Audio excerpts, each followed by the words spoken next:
السلام علیکم ورحمۃ اللہ وبرکاتہ۔ بسم اللہ الرحمن الرحیم۔ الحمد للہ والصلاة والسلام علی رسول اللہ وعلی آلہ واصحابہ اجمعین۔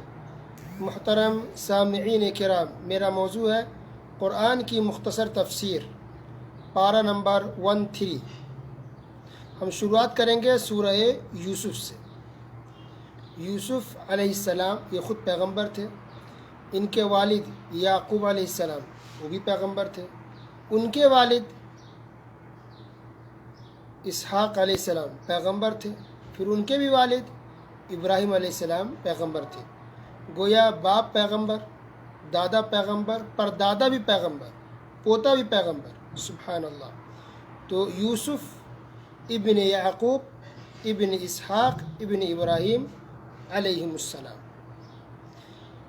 اللہ تعالیٰ نے اس سورت کے اندر، سورہ یوسف کے اندر یوسف علیہ السلام کا واقعہ بیان کیا ہے، بس کسی دوسرے پیغمبر کا واقعہ اس کے اندر بیان نہیں کیا گیا ہے، اور نہ ہی کسی اور قوم کی ہلاکت اور بربادی کا اس کے اندر ذکر کیا گیا نہیں، بلکہ صرف یوسف علیہ السلام، ان کے والد یعقوب علیہ السلام، یعقوب علیہ السلام اور یوسف علیہ السلام کے بھائی کے ساتھ جو بھی کچھ ہوا، انہی چیزوں کو سورہ یوسف کے اندر بیان کیا گیا ہے۔ اللہ تعالیٰ نے اس سورت کے شروع میں کہا کہ ہم نے اس قرآن کو عربی زبان میں نازل کیا، لعلکم تعقلون، تاکہ تم لوگ سمجھ سکو۔ تو قرآن کی زبان عربک ہے، اور وہ اس لیے ہے کیونکہ اس وقت جو لوگ تھے، مکہ میں ہو یا مدینہ میں ہو، ان سب کی زبان عربی تھی، ورنہ اس سے پہلے جو کتابیں اللہ تعالیٰ نے نازل کی وہ انہی کی زبان میں نازل کی جو اس وقت کے لوگوں کی زبان تھی، وہاں کے لوگوں کی جو لینگویج تھی، اسی زبان میں اللہ تعالیٰ نے پچھلی کتابوں کو نازل کیا۔ یہ کتاب عربی زبان میں نازل کی کیونکہ اس وقت جو لوگ تھے نبی صلی اللہ علیہ وسلم کے آس پاس وہاں کے، ان کی زبان عربی تھی۔ جنت کے اندر جنتیوں کی زبان بھی عربی ہوگی، سارے لوگ، اگرچہ آپ کو عربی نہیں معلوم ہے لیکن جنت میں اللہ آپ کو سکھا دے گا۔ جنت میں سارے کے سارے لوگ، چاہے وہ سعودی کے ہوں یا انڈیا کے ہوں، پاکستان کے ہوں، بنگلہ دیش کے ہوں، کسی بھی دنیا کے رہنے والے ہوں، دنیا کے کسی بھی کونے کے رہنے والے ہوں، سب کی زبان جنت کے اندر عربی ہوگی، سبحان اللہ۔ تو اللہ تعالیٰ نے اس کے اندر یوسف علیہ السلام کا واقعہ بیان کیا۔ یوسف علیہ السلام چھوٹے سے تھے، معصوم تھے، چھوٹے تھے، بھائی سب ان سے بڑے تھے، تو بھائیوں کو حسد ہو گیا، جلن ہو گیا یوسف علیہ السلام سے۔ تو تمام بڑے بھائیوں نے پلاننگ کی، پروگرام بنایا کہ ان کو کسی طرح مار ڈالتے ہیں یا کچھ کرتے ہیں ان کے ساتھ۔ تو یوسف علیہ السلام کو لے گئے باہر کھیلنے کے اور گھمانے کے بہانے، اور پھر جا کر کے ان لوگوں نے کنویں میں ڈال دیا، اور آ کر کے گھر پہ یہ جھوٹ بول دیا باپ سے کہ بھیڑیا نے کھا لیا ہے۔ اللہ اکبر، جھوٹ بولا، اور کنویں کے اندر ڈال کے لوگ چلے آئے تھے۔ یوسف علیہ السلام چھوٹے تھے۔ اس کے بعد یہ ہوا کہ بعد میں جا کر کے وہیں سے ایک قافلہ گزرا کنویں کے پاس سے۔ اب کتنے منٹ کے بعد یہ معاملہ ہوا، کتنے گھنٹے، اللہ عالم، یہ قرآن میں ذکر نہیں، ہو سکتا ہے کچھ منٹوں کے بعد، کچھ گھنٹوں کے بعد، جب بھی اللہ کا حکم ہوا، قافلے کا گزر ہوا، یعنی لوگوں کا، اور پانی نکالنے کے بہانے جو قافلہ گزر تھا اس نے کنویں کے اندر ڈول یعنی بالٹی ڈالی، تو پتہ چلا کوئی اس کے اندر بچہ ہے، تو ان لوگوں نے بچے کو نکال لیا باہر، پانی بھی نکالے، بچے بھی نکالے، اور پھر جا کر کے مصر میں بیچ دیا یوسف علیہ السلام کو۔ تو عزیز مصر جو تھا اس نے یوسف علیہ السلام کو خرید لیا، ان کے پاس کوئی بچہ نہیں تھا، اور گھر میں ان کی پرورش کی۔ تو یہاں دیکھیے بھائیوں کا حسد، جلن، کہ مارنے کے لیے کنویں میں ڈال دیا کہ مر جائے، ختم ہو جائے، یا کہیں چلا جائے، کچھ بھی ہو، بس ہمارے پاس نہ رہے۔ لیکن اللہ نے دیکھیے کیا کیا کہ اس کو ایک مالدار شخص نے خرید لیا، ایک بڑے سے گھر میں، محل کے اندر یوسف علیہ السلام کی پرورش ہونے لگی، اور جب بڑے ہوئے تو پھر واقعہ معلوم ہے کہ اس گھر کی خاتون نے ہی برائی کا ارادہ کیا یوسف علیہ السلام کے ساتھ۔ گھر میں کوئی بھی نہیں تھا، گیٹ بھی بند کر دیا گیا، اس کے باوجود بھی یوسف علیہ السلام برائی کے لیے تیار نہیں ہوئے، کہا کہ میں اللہ سے ڈرتا ہوں، میں اللہ سے ڈرتا ہوں، برائی نہیں کر سکتا، اور وہ بھاگنے لگے، گھر سے نکلنے لگے۔ تو نکل ہی رہے تھے کہ اچانک عزیز مصر جس کا گھر تھا وہ آ گیا، یعنی شوہر گھر پہ آ گیا۔ تو بیوی فوراً ٹاپک بدل دیا، کہہ دیا کہ دیکھیے یہی ہمارے ساتھ غلط کام کرنا چاہتے تھے، یعنی جھوٹ بولنے لگے شوہر سے۔ حالانکہ عورت کا ہی پورا کام تھا، اب پوری برائی کرنا چاہ رہی تھی، لیکن بہرحال اللہ نے بچا لیا۔ اور اس کے بعد پھر یوسف علیہ السلام نے دعا کہ اللہ مجھے اس سے بہتر ہے کہ میں جیل میں چلا جاؤں تاکہ ہم محفوظ رہیں۔ تو اللہ نے دعا قبول کی اور یوسف علیہ السلام جیل چلے گئے، کئی سال تک جیل میں تھے۔ اس کے بعد جیل کے اندر ہی دعوت تبلیغ کا کام یوسف علیہ السلام کرنے لگ گئے، جیل کے اندر ہی۔ اور خواب کی تعبیر بھی جانتے تھے یوسف علیہ السلام، خواب کی تعبیر بیان کرتے تھے، بہترین تعبیر کرتے تھے۔ تو 2 شخص تھا جیل کے اندر جن لوگوں نے خواب کی تعبیر یوسف علیہ السلام نے بیان کی۔ جب وہ جیل سے نکلا اور گیا، اس وقت کا جو بادشاہ تھا اس کے ہاں اس کو جاب ملی، کام کرتا تھا۔ تو اچانک بادشاہ نے ایک بڑا خواب دیکھا، پوچھا کہ کون ہے خواب کی تعبیر بتائے گا؟ تو اسی شخص کو یاد آیا کہ ایک شخص تو ہے جیل کے اندر سے میری ملاقات ہوئی تھی۔ بادشاہ کو بتایا، بادشاہ نے ان کو بلوایا کہ یوسف علیہ السلام کو کہ ان سے ہم پوچھنا چاہتے ہیں خواب کی تعبیر۔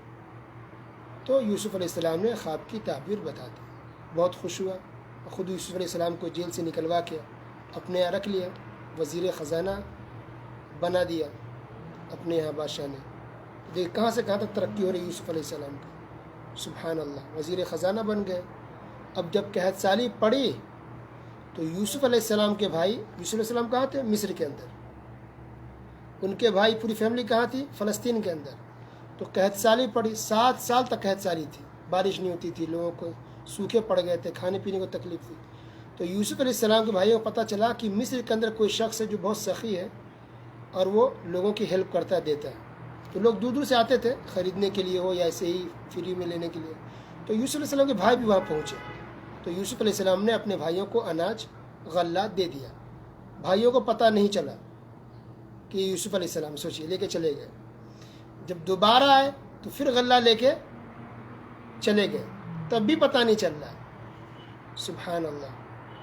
تیسری بار جب آئے پھر غلہ لینے کے لیے، تب یوسف علیہ السلام نے خود ہی بتا دیا کہ میں یوسف ہوں، اور اس کے بعد سب کو دعوت دی کہ تم اپنے سب کے پوری فیملی کے ساتھ اور ماں باپ کو بھی لے کر کے مصر میں آ جاؤ۔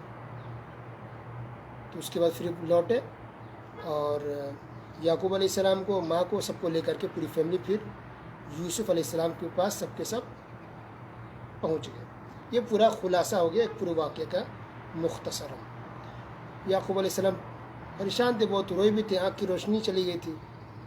تو اللہ کے حکم سے یعقوب علیہ السلام کی آنکھ کی روشنی بھی لوٹ آئی، یعنی بیٹے سے ملنے سے پہلے ہی اللہ نے ان کی آنکھوں کی روشنی لوٹا دی، یعنی ٹھیک ہو گئے۔ اس کے بعد بیٹا سے ملاقات ہوئی، سبحان اللہ۔ تو اب خواب دیکھی تھی یوسف علیہ السلام نے بچپن میں کہ 11 ستارے مجھے سجدہ کر رہے ہیں اور سورج چاند بھی۔ اس بچپن میں دیکھے ہوئے خواب کی جو تعبیر ہوئی وہ مکمل ہوئی تقریباً 40 سال کے بعد، سبحان اللہ۔ تو کہتے ہیں انسان خواب دیکھتا ہے، ضروری نہیں کہ آج آپ دیکھیں تو کل اس سچ ہو جائے، ہو سکتا ہے کہ کچھ دن اور، کچھ مہینے، کچھ سال بھی لگ سکتے ہیں خواب کی تعبیر مکمل ہونے میں، اس چیز کے سچ ہونے جو آپ نے دیکھا ہے۔ ویسے الگ بات ہے کہ ہم لوگوں کا خواب جھوٹا بھی ہوتا ہے، سچا بھی ہوتا ہے، دونوں طرح کے ہوتے ہیں، لیکن نبیوں کے جو خواب ہوتے ہیں وہ سارے کے سارے سچے اور صحیح ہوتے ہیں۔ تو اب یہ جو معاملہ ہے یوسف علیہ السلام کے قصے میں، وہ زیادہ معاملہ بھائیوں کے بیچ کا ہے کہ بھائیوں نے کس طرح سے دشمنی کی، دشمنی نبھاتے ہوئے کس طرح سے مارنے کی پوری کوشش کی، لیکن اللہ نے دیکھے ایک چھوٹے سے معصوم بچے کو بچا لیا، کہاں سے کہاں پہنچا دیا۔ اور بھائی، بڑے بھائی جنہوں نے دشمنی نکالی، حسد کیا، آخر وہ دیکھیے غربت میں، مفلسی میں، تنگی میں آ کے اسی بات سے جا کے مدد مانگنے کے لیے پہنچ گئے۔ اللہ اکبر۔ دیکھیے، اس لیے کہتے کبھی کسی کو حسد اور جلن نہیں رکھنی چاہیے، اور ہمیشہ انسان کو انصاف سے اور صبر کے ساتھ چلنا چاہیے۔ یہ مختصر بیان کرنے کے بعد اب دیکھیے کہ اس پورے واقعہ سے ہمیں کیا کیا پتہ چلتا ہے۔ سورہ یوسف میں جو اللہ تعالیٰ نے واقعہ بیان کیا یوسف علیہ السلام کا اور ان کے بھائیوں کا، ہمیں کیا کیا پتہ چلتا ہے وہ دیکھیے۔ تو نمبر 1 کہ ہو سکتا ہے کہ ماں باپ کسی ایک اولاد کو زیادہ محبت کریں، یہ برائی نہیں ہے، کیونکہ واقعی یہ سچ تھا کہ یعقوب علیہ السلام اپنے بیٹے یوسف علیہ السلام سے زیادہ محبت کرتے تھے۔ تو دل پر کنٹرول ہمارا نہیں ہے، کسی ایک اولاد سے زیادہ محبت ہو سکتی ہے، برائی نہیں ہے، ہاں برائی یہ ہے کہ کسی ایک اولاد کو صرف آپ دیں، یا کسی ایک اولاد کو آپ زیادہ ہدیہ تحفہ دیں، ایک دوسرے کو کم دیں، یا جائیداد میں تقسیم صحیح سے نہ کریں، پراپرٹی صحیح سے تقسیم نہ کریں، یہ سب حرام ہے۔ پوری اولاد میں انصاف کے ساتھ تقسیم کرنی پڑے گی جائیداد کو، وراثت کو، یا گفٹ اگر دینا ہے تو سب کو دیں برابر، ورنہ کسی کو نہ دیں، جیسے کہ پچھلے درس میں حدیث کے ساتھ حوالے کے ساتھ یہ بات بتا دی گئی ہے۔ لیکن محبت، دلی محبت ایک اولاد کے ساتھ زیادہ ہو، دل زیادہ مائل ہو کسی ایک بیٹا کی طرف یا کسی ایک بیٹی کی طرف، ایسا پاسبل ہے اور اس میں گناہ نہیں ہے، اور اس وجہ سے دیگر بیٹے اور بیٹیوں کو حسد جلن نہیں رکھنی چاہیے، ٹھیک ہے۔ دوسری بات کہ بھائیوں کے بیچ میں دیکھیے کتنی دشمنی تھی، یعنی سارے بھائیوں نے دشمنی کی، لیکن یوسف علیہ السلام دیکھیے بڑی آسانی کے ساتھ سارے بھائیوں کو معاف کر دیا۔ حالانکہ ان لوگوں نے مار دینے کی کوشش کی، مار ڈالنے کی، چاہتے تو یوسف علیہ السلام بدلہ لے سکتے تھے تمام بھائیوں سے، لیکن کچھ کیا نہیں، ایک تھپڑ بھی مارے نہیں، بلکہ بالکل دل سے معاف کر دیا، بلکہ مدد کی بھائیوں کی، اناج غلہ اٹھا کے بھر بھر کے بوریوں کے ساتھ دیا، اور دل سے معاف بھی کر دیا۔ تو اس سے پتہ چل رہا کہ ہم لوگ بھی اگر بھائیوں میں دشمنی جھگڑے اگر ہو جائے تو دل سے معاف کر دینا چاہیے، دل میں دشمنی نہیں رکھنی چاہیے۔ آپ معاف کریں گے تو اللہ تعالیٰ آپ کے مقام اور مرتبے کو اونچا کرے گا۔ تو بھائی تو ہم تو معاف کر ہی دیتے ہیں، لیکن بھائیوں کی جو بیویاں ہوتی ہیں، سب نہیں لیکن زیادہ تر، وہ اور لڑاتی ہے، آگ میں پٹرول ڈالنے کا کام کرتی ہے، وہ اور لڑائی کرے، تم بھائی ایسا ہے، تمہارے بھائی نے ایسا کیا، تمہارے بھائی نے اس دن ایسا کیا، تم نے ہیلپ مانگا، تمہارے بھائی نے مدد نہیں کی، اب تم کیوں مدد کرتے ہو، اب تم بھائی کو پیسہ کیوں دیتے ہو، اب تم بھائی کے ساتھ ساتھ کیوں رہتے ہو، بھائی کا اتنا سپورٹ کیوں کرتے ہو، استغفر اللہ۔ تو جو عورتیں چڑھاتی ہیں بھائیوں کے بیچ میں دشمنی اور عداوت ڈالنے کی کوشش کرتی ہیں، ان کو اللہ سے معافی مانگنی چاہیے، توبہ استغفار کرنی چاہیے۔ ایسا نہ ہو کہ آپ کے شوہروں کا حال وہی ہو جائے جو یوسف علیہ السلام کے بھائیوں کا ہو گیا تھا، کہ ایک ایک اناج کے لیے کھانے پینے کو ترس گئے تھے اور آخر میں اسی بھائی کے پاس گئے، سبحان اللہ۔ تو معافی تلافی کا معاملہ ہو، دشمنی رکھنے کا، لڑانے کا معاملہ نہیں ہونا چاہیے، ملا دے، اللہ معاف کرنے والا ہے۔ پھر اللہ نے معاف بھی کر دیا سب کو، سب کی مغفرت کر دی۔ بیٹوں نے خود کہا، تمام بھائیوں نے یوسف علیہ السلام کے، اپنے باپ یعقوب علیہ السلام کی، آپ مجھے معاف کر دیں اور اللہ سے دعا کیجئے کہ اللہ ہماری بخشش کر دے اور مغفرت کر دے۔ تو یعقوب علیہ السلام نے کہا ٹھیک ہے، میں اللہ تعالیٰ سے دعا کروں گا کہ اللہ تمہارے گناہوں کو معاف کر دے۔ اسی طرح یہ بھی پتہ چلتا ہے کہ برائی کی طرف اگر کوئی بولا ہے، اگرچہ موقع ہوا برائی کر سکتے ہو، پھر بھی برائی کو چھوڑیے اللہ کی خاطر، اللہ کی خوف سے، کہ اللہ دیکھ رہا ہے، اللہ کو معلوم ہے، لوگوں کو پتہ چلے نہ چلے اور اللہ کو معلوم پڑ جاتا ہے۔ تو اللہ کے ڈر سے اگر گناہ سے اگر بچ جائیں گے آپ، تو اللہ کے نزدیک بہت اونچا مقام آپ کا ہوگا اور اللہ کو ترقی دے گا۔ کس طرح سے اللہ تعالیٰ یوسف علیہ السلام کی ترقی دی، اور پھر حدیث میں بھی ہے نا، قیامت کی جب کوئی سایہ نہیں ہوگا تو اللہ تعالیٰ سایہ دے گا ان 7 آدمیوں کو، 7 قسم کے آدمی کو اللہ سایہ میں جگہ دے گا۔ تو اس میں سے ایک شخص وہ بھی ہوگا جس کو کسی عورت نے، خوبصورت عورت نے اور مالدار عورت نے کسی مرد کو بلایا ہو برائی کے لیے اور اس مرد نے منع کر دیا ہو اللہ کے ڈر سے، بس کتنی بڑی بات ہے۔ تو علماء نے لکھا کہ اس کے اندر عورت بھی شامل ہے، کہ مثلا کوئی خوبصورت مرد ہو، خوب پیسے والا مالدار ہو، اور وہ کسی لڑکی کو، عورت کو برائی کی طرف بلائے، وہ برائی کر سکتی ہے، کوئی دیکھنے والا نہیں ہے، مگر اللہ کی خاطر وہ ڈر سے، اللہ کے خوف سے وہ برائی نہیں کرے، تو ایسی عورتوں کو بھی اللہ تعالیٰ اپنے سائے میں جگہ دے گا قیامت کے دن۔ سبحان اللہ، بہت بڑی بات ہے کہ تنہائی میں آپ برائی سے بچ سکیں۔ اسی طرح یہ بھی پتہ چلتا ہے پورے واقعہ سے کہ اللہ تعالیٰ اگر جس کو بچانا چاہے، جس کی حفاظت کرنا چاہے، پوری دنیا مل کے اگر مارنا چاہے تو نہیں مار سکتے۔ یوسف علیہ السلام چھوٹے معصوم بچے ہیں، سوچئے بھائی بڑے بڑے ہیں، سب نے کوشش کی کہ مار دیں گے یا ختم کر دیں گے، الگ کر دیں گے، دیکھیے نہیں کر پائے، اللہ نے بچا لیا، بلکہ بہت اونچا مقام دیا ہے۔ تو اس طرح سے اللہ تعالیٰ حفاظت فرماتا ہے۔ تو انسان کو بھروسہ اللہ پر رکھنی چاہیے، انسان پر نہیں۔ اسی طرح یہ بھی پتہ چلتا ہے کہ خوابوں کی تعبیر، یہ بھی ایک بڑا علم ہے۔ یوسف علیہ السلام کی ایک خاص بات جو اللہ نے دی تھی، وہ ہے خوابوں کی تعبیر۔ کسی کا خواب سنتے اس کی تعبیر بیان کرتے تھے، ایک دم کریکٹ، صحیح بیان کرتے تھے، اور خوابوں کی تعبیر بیان کرنے کی وجہ سے ہی یوسف علیہ السلام جیل سے باہر نکلے، بادشاہ نے ان کو نکالا، جیل سے نکلوایا اور پھر اونچا عہدہ بھی دیا، سبحان اللہ۔ اچھا، یوسف علیہ السلام نے جو تعبیر بیان کی جیل کے اندر 2 ساتھیوں کی، تو تعبیر بیان کرنے سے پہلے یوسف علیہ السلام نے ان دونوں کو توحید کی دعوت دی، توحید کے بارے میں بتایا، شرک سے روکا، غلط چیزوں سے روکا اور توحید کی دعوت دی۔ اس کے بعد ان دونوں کو ان کے خوابوں کی تعبیر بیان کی تھی۔ تو اسی وجہ چلا کہ ہم لوگوں کو بھی اگر کوئی ہم سے کوئی ہیلپ مانگتا ہے ہم ہیلپ ضرور کریں، لیکن کوشش کریں کہ پہلے ہم توحید کی دعوت دیں، یا بعد میں صحیح لیکن توحید کی دعوت ضرور دیں، ان کو توحید کے بارے میں ضرور بتائیں، اسلام کے بارے میں ضرور بتائیں، ایک ہمارا شیوا اور طریقہ ہونا چاہیے۔ اسی طرح یہ بھی ہمیں پتہ چلتا ہے اس پورے واقعے سے کہ صبر کرنا چاہیے۔ یعقوب علیہ السلام نے صبر کیا اور کبھی مایوس نہیں ہونا چاہیے۔ دیکھیں یعقوب علیہ السلام کو اللہ تعالیٰ نے ملا دیا بیٹے سے، یوسف علیہ السلام سے، تقریباً 40 سال کے بعد یا اس سے زیادہ کئی سالوں کے بعد بیٹے سے ملاقات ہوتی ہے۔ اور یہاں آج تو ہم 2 دن میں یا 2 مہینے میں مایوس ہو جاتے ہیں، یہاں 40 سال لوگوں نے صبر کیا ہے، تب بیٹے سے ملاقات ہوتی ہے۔ روشنی آگ کی چلی گئی تھی، اللہ نے لوٹا دی۔ اس کو مطلب انسان کبھی بھی شفا یابی حاصل، اللہ تعالیٰ کسی کو شفا یابی دے سکتا ہے، کسی کو بھی شفا یابی کبھی بھی حاصل ہو سکتی ہے۔ بیماری سے بھی نا امید انسان کو نہیں ہونا چاہیے، شفا یابی سے نا امید انسان کو نہیں ہونا چاہیے۔ اسی طرح یہ بھی پتہ چلتا ہے کہ پیغمبروں کو غیب کا علم نہیں ہوتا۔ اچھا غیب تو بہت دور کی بات ہے۔ دیکھیے یعقوب علیہ السلام اپنی فیملی کے ساتھ فلسطین میں ہے، یوسف علیہ السلام کہاں چلے گئے تھے؟ مصر، وہاں پلے بڑے جوان بھی ہو گئے، اور ادھر ان کو پتہ بھی نہیں کہ کہاں ہے۔ اچھا پتہ ہونا دور کی بات ہے، خود بیٹے ان کے جو دوسرے بیٹے تھے بڑے بڑے، وہ جا کر کے یوسف علیہ السلام سے غلہ اناج سامان لے کر کے آئے، پھر بھی پتہ نہیں چلا کہ ہاں یہ سامان تو پورا میرے بیٹے نے دیا، نہیں معلوم۔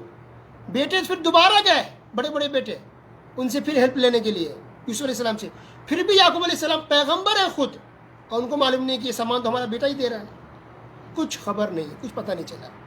جب یوسف علیہ السلام خود کہا کہ میں یوسف ہوں اپنے بھائیوں سے، اور پھر جاؤ ماں باپ سب کو لے کر کے آنا، تب پتہ چلا۔ اللہ اکبر۔ تو اس سے یہ معلوم ہے کہ آج جو لوگ دعویٰ کرتے ہیں یہ پیر، یہ فقیر، یہ بابا، یہ بڑے بڑے درگاہ مزار والے، ان کو پتہ چلتا ہے کون کیا کر رہا نہیں کر رہا، کون کہاں گیا، یہ سب جھوٹ ہے، ڈھونگ ہے کہ نہیں؟ جب یعقوب علیہ السلام نبی ہیں، ان کو اپنے بیٹے کے بارے میں پتہ نہیں چل پا رہا ہے، رو رہے ہیں، پریشان ہیں، غم میں ہیں، دوسرے ملک میں موجود ہے، وہ معلوم نہیں ہے، تو یہ بزرگ اولیاء جو وفات پا چکے ہیں ان کو کیسے پتہ چل جائے گا کہ کس مرید کے ساتھ کیا ہوا اور کس انسان کے ساتھ کیا چل رہا ہے، کس کو کیا چاہیے، کچھ بھی پتہ نہیں چلتا ہے۔ اس لیے اللہ نے کہتا ہے قرآن میں اتنی باتیں واضح کر دی ہے توحید کی، اس کے باوجود بھی لوگ گمراہ ہو رہے ہیں، تو خود لوگ ظالم ہیں اور خود ہدایت نہیں چاہتے۔ اس طرح اور بھی بہت ساری باتیں اس واقعے سے پتہ چلتی ہے۔ ایک بات یہ بھی کہ اگر کسی پر کوئی تہمت لگائے، الزام لگائے، تو ضروری نہیں کہ وہ صحیح بھی ہو۔ جیسے کہ عورت نے الزام لگایا یوسف علیہ السلام پر، حالانکہ وہ الزام جھوٹ تھا، جھوٹی تہمت لگائی، وہ بری تھے، کچھ بھی نہیں کیا انہوں نے، اور یہ ثابت ہو گیا، خود عورت نے اقرار کیا۔ کہا بعد میں جب جیل سے نکلنے کی بات آئی اور بادشاہ نے کہا کہ ہم جیل سے نکلوائیں گے، تو یوسف علیہ السلام نے پہلے شرط رکھ دی تھی کہ نہیں، پہلے ثابت کرے، عورت آ کے بتائے کہ واقعی کیا ہوا تھا، میری کوئی غلطی تھی یا اس کی غلطی تھی۔ تو ان عورتوں نے اور اس عورت نے صاف طور پر کہا کہ نہیں، ہم نے ان کے اندر کوئی برائی نہیں دیکھی ہے، انہوں نے کچھ بھی نہیں کیا ہے، وہ میری نیت خراب ہو گئی تھی۔ تو اللہ نے جیسے کس طرح سے بری کر دیا، دیکھیے سبحان اللہ۔ اس کے علاوہ اور بھی بہت ساری باتیں ہیں۔ اب آگے بڑھتے ہیں اگلی سورت کی طرف۔ اس کے بعد ہے سورہ رعد۔ رعد کے معنی ہوتے ہیں بادل کی گرج، بادل سے جو آواز آتی ہے نا اس کو کہتے ہیں رعد۔ اللہ تعالیٰ نے اس کے شروع میں بیان کیا کہ اللہ تعالیٰ عرش پر مستوی ہے۔ کہاں ہے؟ عرش پر۔ عرش کہاں ہے؟ 7 آسمان کے اوپر اللہ کا عرش ہے، اس عرش کے اوپر اللہ سبحانہ و تعالیٰ موجود ہے۔ اللہ ہر جگہ دیکھتا ہے، سب کی بات کو سنتا ہے، مگر خود کہاں ہے؟ عرش پر ہے۔ یہی بات قرآن میں ہے، یہی بات حدیث میں، یہی عقیدہ صحابہ کرام کا تھا، یہی عقیدہ چاروں ائمہ کا بھی یہی عقیدہ تھا۔ امام ابو حنیفہ رحمۃ اللہ علیہ نے بھی یہی کہا کہ اللہ تعالیٰ عرش پر ہے، اور جو اس کو نہیں مانے اس نے کفر کیا ہے۔ سبحان اللہ۔ اس کا اللہ نے بیان کیا یسبح الرعد بحمدہ والملائکۃ من خیفتہ، اللہ کی تعالیٰ کی تسبیح بیان کرتے ہیں۔ یہ بادل جو گرجتے ہیں نا، آواز جو آتی ہے ہم سن کر ڈرتے ہیں، تو یہ آواز بھی اللہ تعالیٰ کی تسبیح بیان کرتی ہے۔ سبحان اللہ، سبحان اللہ۔ فرشتے بھی اللہ تعالیٰ کی ہمیشہ تسبیح بیان کرتے رہتے ہیں۔ اس کے بعد اللہ تعالیٰ نے مثال دی ہے کہ جو لوگ غیر اللہ کو پکارتے ہیں ان کی مثال ایسی ہے کہ جو کوئی انسان پانی کو پکارے، پانی کی پیاس لگی ہو، پینا چاہتا ہو، اور بس آواز دے، تو کیا پانی خود بخود اٹھ کے آ جائے گا؟ نہیں آئے گا، بلکہ پانی کو پتہ ہی نہیں کس کو پیاس لگی نہیں لگی ہے۔ تو یہی مثال ہے ان لوگوں کی جو غیر اللہ کو پکارتے ہیں۔ جو لوگ درگاہوں اور مزاروں پر جاتے ہیں ان کی مثال ایسی ہے پانی کی طرح، کہ پانی کے سامنے کھڑے ہو جائے، ایسے سوچے کہ بس پانی آ جائے، پانی منہ میں آ جائے، منہ میں آ جائے، کیا پانی آئے گا؟ وہ مر جائے گا، وہ پانی منہ میں آنے والا نہیں ہے۔ تو اسی طرح کہ آپ مر جائیں گے مگر غیر اللہ کی مدد کرنے والے نہیں ہیں۔ اس طرح کے کھول کھول کے اللہ نے مثالیں دے دے کر کے سمجھائی ہے، پھر بھی کسی کو بات اگر سمجھ میں نہیں آئے تو کس کی غلطی ہے؟ اس کے بعد اللہ تعالیٰ نے بہت ساری توحید کی باتیں بیان کی ہیں، اور پھر اللہ نے یہ کہا کسی کو سکون آرام چاہیے، الا بذکر اللہ تطمئن القلوب، تو دلوں کو سکون اور راحت اللہ کے ذکر سے ہی ملتا ہے، اور اللہ کے ذکروں میں سب سے اہم ذکر قرآن کی تلاوت ہے، تو قرآن کی تلاوت کیجیے اور ذکر و اذکار کیجیے، دل کو سکون اور راحت مل جائے گا۔ یہ ہو گئی سورہ رعد۔ اب اس کے بعد ہے سورہ ابراہیم، یہ سورت مکی ہے۔ اللہ تعالیٰ نے اس کے اندر یہ بیان کیا کہ ہر نبی کو ان کی قوم کی زبان میں ہی بھیجا گیا تھا، جس قوم کی جو زبان تھی اسی زبان میں رسول پیغمبر کو بھیجا گیا، اسی زبان میں وہ پیغمبر بات کرتے تھے۔ پھر اللہ نے یہ بیان کیا کہ نبیوں نے کہا قالت لهم رسلهم ان نحن الا بشر مثلكم، سارے رسولوں نے کہا کہ ہم تو تمہاری طرح ایک بشر ہیں، تمام رسول نے کیا کہا کہ ہم سب تو تمہاری طرح ایک بشر ہیں، انسان ہیں۔